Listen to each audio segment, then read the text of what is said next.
Здравейте! Аз съм доктор Габриела Ангелова, лекар и преподавател в Медицинския университет град Пловдив, и днес ще си говорим за Principium Fer+ Tretart. Това е хранителна добавка с висока доза желязо. Желязото е микроелемент, който участва в работата на много ензими и основният градивен елемент на хемоглобина, белтъкът, който носи кислорода в кръвта. Според Световната здравна организация, дефицитът на желязо, наричан още сидеропения, е най-разпространеният дефицит в света. Той често се проявява с симптоми като постоянна умора и отпадналост, сънливост, липса на енергия и по-голяма чувствителност към студа. Fer+ Tretart съдържа 30 мг желязо в 3 лесно усвоими от организма форми – бисглицинат, пидолат и фумарат.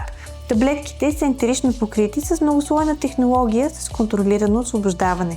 Това има две ключови предимства. Първо, ентерично покритата форма елиминира характерния вкус на желязо, който много хора намират за неприятен.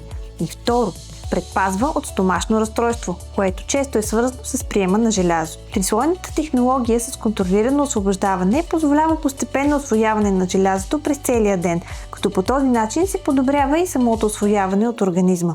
За по-пълна и синергична подкрепа на кръвообразуването и енергийния метаболизъм, формулата е допълнена с витамин B12, фолиева киселина и витамин С.